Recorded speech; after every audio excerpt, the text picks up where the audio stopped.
नमस्कार। UP triple SC video री exam को देखते हुए इसके अलावा अन्य सभी परीक्षाओं को ध्यान में रखते हुए करंट अफेयर्स के 500 प्रश्नों की जो सीरीज कराई जा रही है उसका ये दूसरा वीडियो है। कल पहला वीडियो आया था और अगर आप लोगों ने उसको नहीं देखा है तो प्लीज़ उसको जाकर देख लीजिए।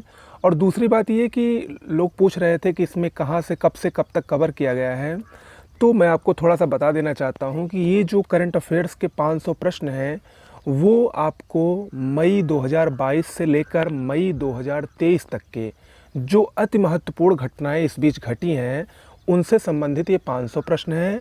और इसमें मैं आपको ये भी बताना चाहूँगा कि इसमें कुछ स्पेशल जो वीडियो अलग से आएंगे, जैसे आपके पुरस्कारों से संबंधित एक वीडियो अलग से आएगा, उसमें पूरे साल के राष्ट्रीय, अंतर्राष्ट्रीय और खेल पुरस्कार रहेंगे। एक वीडियो आपका खेल से संबंधित अलग आएगा, उत्तर प्रदेश स्पेशल से संबंधित आपका अलग वीडियो आएगा। इसके अलावा आपका बजट, आर्थिक समीक्षा, यूपी बजट, इससे संबंधित एक वीडियो अलग आएगा। तो इन सबको छोड़ते हुए भी जो अति महत्वपूर्ण इसके अलावा 500 प्रश्न हैं वो इसमें कराए जा रहे हैं। इसके बाद आपको ये सभी वीडियो मिलेंगे। आप हमारे चैनल से बने रहिएगा। निश्चित रूप से करंट अफेयर्स, जीके, जीएस और हिंदी की इससे बेहतरीन तैयारी शायद ही कहीं आपको मिले। शुरुआत करते हैं आज अपने दूसरे वीडियो की। केंद्र सरकार द्वारा भारत की पहली नाइट स्काई सेंचुरी कहां पर स्थापित करने की घोषणा की गई है? ये लद्दाख के हानले में बन रही है। ठीक है, पहली नाइट स्काई सेंचुरी भारत की। अगला है मेघदूत। ये क्या है? ये चर्चा में है क्योंकि जल वाष्प को पीने योग्य पानी में बदलने की ये मशीन है मेघदूत। भारतीय मध्य रेलवे ने इसको मुंबई में स्थापित किया है। अगला है फॉरेंसिक साक्ष्य के संग्रहण को अनिवार्य बनाने वाली भारत की पहली पुलिस कौन सी है? दिल्ली पुलिस। भारत का पहला भू पार्क, जियो पार्क, भारत का पहला भू पार्क ये मध्य प्रदेश में बन रहा है। लम्हेरा गांव, जबलपुर जिले के लम्हेरा गांव में भारत का पहला भू पार्क, जियो पार्क बनाया जा रहा है। भारत का पहला वर्चुअल स्कूल कहाँ पर लॉन्च हुआ? ये नई दिल्ली में लॉन्च हुआ। भारत का पहले यात्री ड्रोन का नाम क्या है? वरुण। याद रखिएगा, वरुण अगर आए तो पूछ सकता है कि वरुण निम्न में से क्या है, तो क्या है? भारत का पहला यात्री ड्रोन है। भारत की पहली हाइड्रोजन फ्यूल सेल बस कहाँ पर लॉन्च हुई है? महाराष्ट्र के पुणे में। भारत का पहला मसाला गार्डन ये उत्तराखंड के रानीखेत में बनाया गया है। भारत का पहला मसाला गार्डन। गुजरात का मोढेरा, मोस्ट इम्पॉर्टेंट है ये भारत का पहला सौर ऊर्जा संचालित गांव है। यहाँ पर जितने भी घर हैं सब में जो बिजली का संचालन होता है वो सौर ऊर्जा से संबंधित है, न कि जो अन्य बिजली के अभी तक साधन थे उससे। ओके। वाराणसी ये संघाई सहयोग संगठन द्वारा 2022-23 के लिए संघाई सहयोग संगठन की सांस्कृतिक और पर्यटन राजधानी घोषित की गई है। कौन सी? वाराणसी। अगला है भारत की पहली इलेक्ट्रिक फार्मूला रेसिंग कार, इसका नाम है RAF23 और इसको किसने बनाया है? IIT मद्रास के छात्रों ने बनाया है। भारत का पहला 3D प्रिंटेड कार्निया, इसका विकास हैदराबाद में किया गया है। याद रखिएगा। विश्व की पहली उड़ने वाली बाइक ये जापान ने लॉन्च की है। आपको पता है जापान टेक्नोलॉजी में कितना आगे है, तो इसने विश्व की पहली उड़ने वाली बाइक को लॉन्च किया है जिसका नाम रखा है टूरिज्मो होवर बाइक। भारत का पहला निजी लॉन्च पैड ये सतीश धवन अंतरिक्ष केंद्र श्रीहरिकोटा से अग्निकुल कॉस्मोस द्वारा लॉन्च किया गया है। एक कंपनी है, निजी कंपनी है, उसके द्वारा लॉन्च किया गया है। और इसी ने, अग्निकुल कॉस्मोस ने ही विश्व के पहले 3D प्रिंटेड रॉकेट इंजन जिसका नाम है अग्निलेट, इसको भी बनाया है। तो ये याद रखिएगा, दोनों परीक्षा की दृष्टि से बहुत ही महत्वपूर्ण है। अगला है LIGO India lab, most important है। महाराष्ट्र के हिंगोली में इसकी स्थापना हो रही है और ये विश्व की तीसरी लैब होगी। लीगो का फुल फॉर्म क्या है? लेजर इंटरफेरोमीटर ग्रेविटेशनल वेब ऑर्बिटरी इंडिया।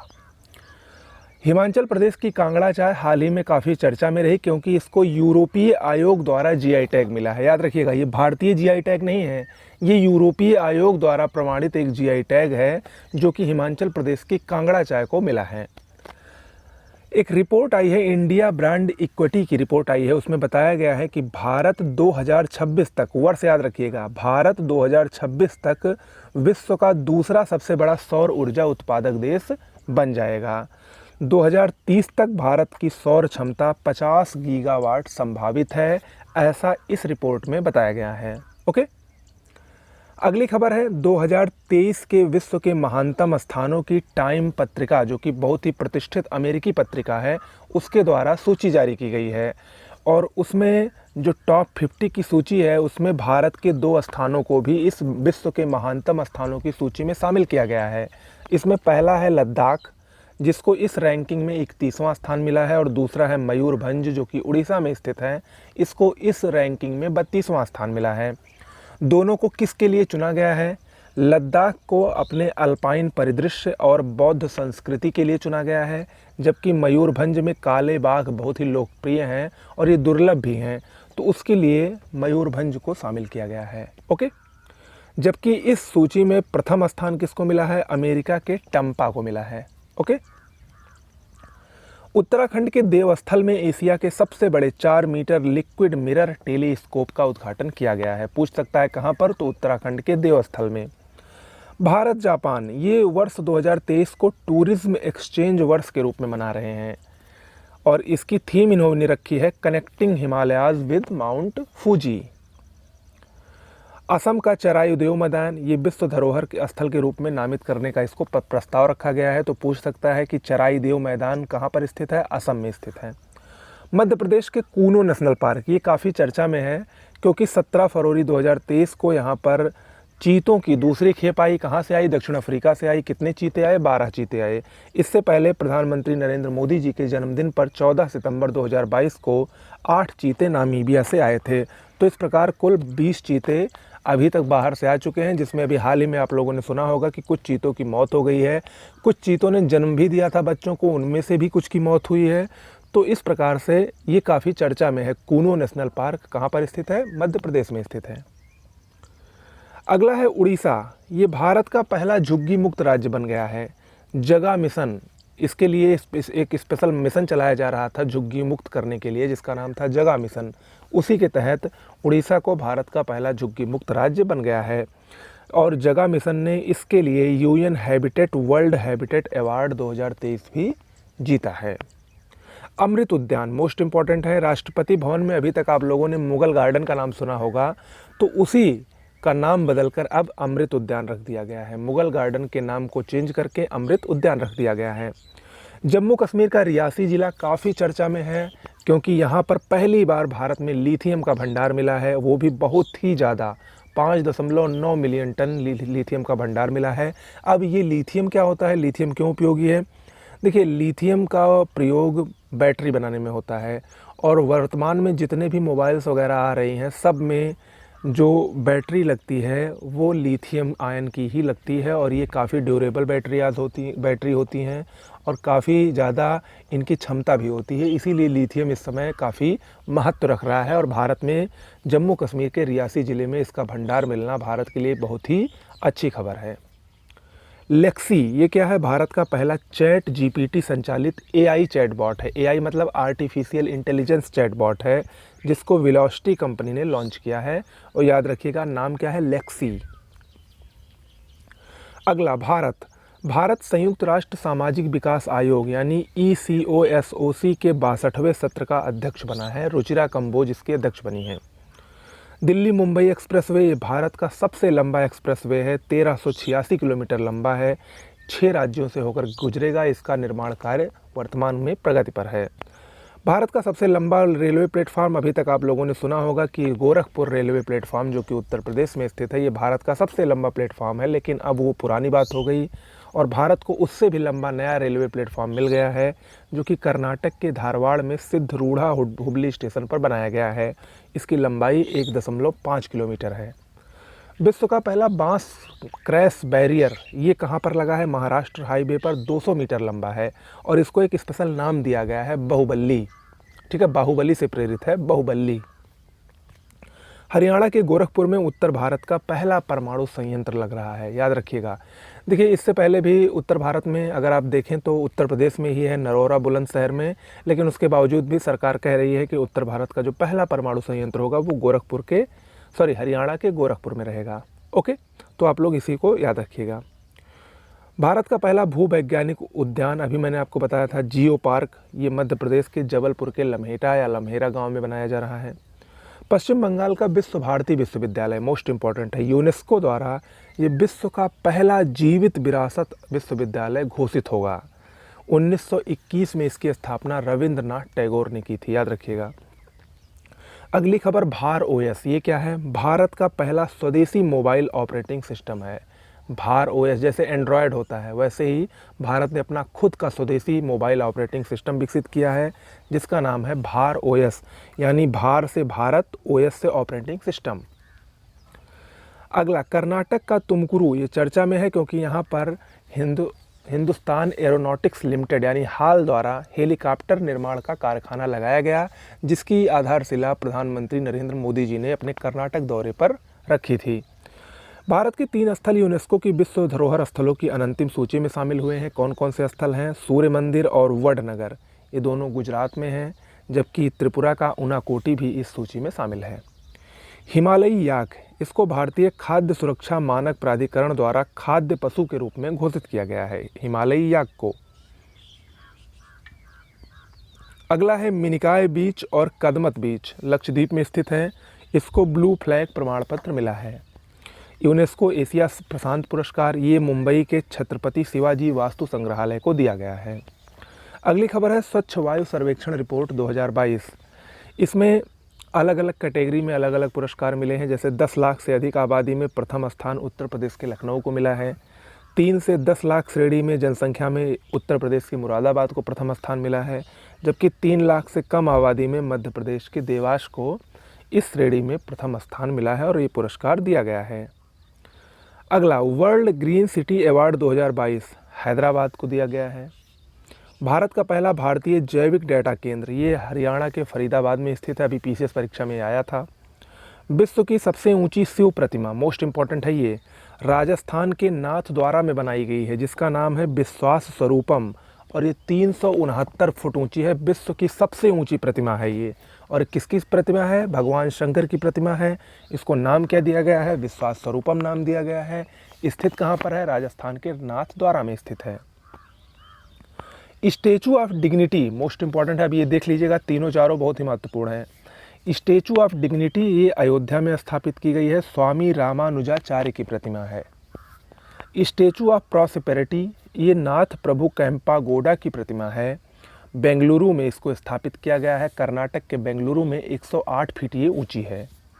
स्टैचू ऑफ नॉलेज, ये भीमराव अंबेडकर की प्रतिमा है, इसका अनावरण किया गया महाराष्ट्र के लातूर में और इसकी ऊंचाई 70 फीट है। तो ये तीनों याद रखिएगा। इसके साथ साथ ऊपर वाला भी विश्वास स्वरूपम, जो कि नाथ द्वारा राजस्थान में स्थापित की गई है, उसको भी याद रखिएगा। ये चारों में से एक हो सकता है, पूछ ले। अरिटपट्टी जैव विविधता स्थल, ये तमिलनाडु का पहला और भारत का 35वां जैव विविधता विरासत स्थल घोषित हुआ है। भारत के 3 शहर UNESCO global network of learning cities में शामिल हुए हैं।